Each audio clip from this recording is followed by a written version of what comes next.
मध्ये आपल्या सर्वांचे स्वागत। आपण आहोत आज बारामती तालुक्यातील वडगाव निंबाळकर या ठिकाणी श्री संत सोपान काका महाराज पालखीच्या आज आगमन या ठिकाणी होत आहे। तरी वडगाव निंबाळकर ग्रामस्थांकडून या ठिकाणी दुधाचे वाटप याचबरोबर बिस्किट लाडूचे वाटप होत आहे। तरी आपण जाणून घेणार आहोत त्यांच्याकडून काय माहिती। मराठीमध्ये आपल्या सर्वांचे स्वागत। आपण या ठिकाणी आज दुधाचे वाटप करत आहात की या दूध किती लिटर आपण वाटप करत आहात? नमस्कार, जय हर माऊली।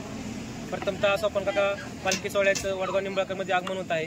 या निमित्त वडगाव निंबाळकर सर्व भक्तांकडून आज या ठिकाणी 400 लिटर दुधाचं वाटप करण्यात येत आहे। मसाला दूध वाटप करण्यात येत आहे। तसंच बिस्किटे असतील, लाडू असतील, वगैरेचे असे विविध प्रकारचे खाऊ इथं वाटप करण्यात येत आहे। आणि या पालखी सोहळ्यानिमित्त दरवर्षी मराठा समाजाकडून वेगवेगळे उपक्रम केले जातात। या उपक्रमामध्ये मराठा समाज अग्रेच असतो।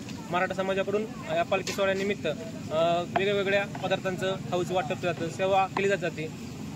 धन्यवाद। हा कार्यक्रम आपण किती वर्ष झालं राबवत आहात?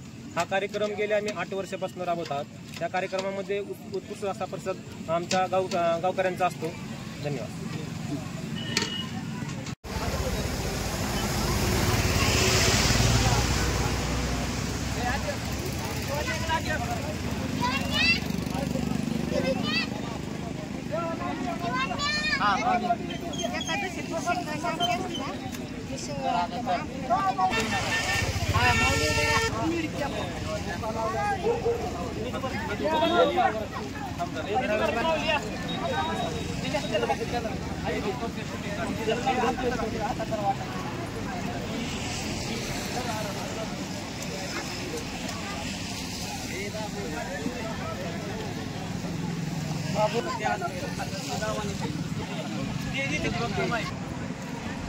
इकडे बघा, इकडे बघा।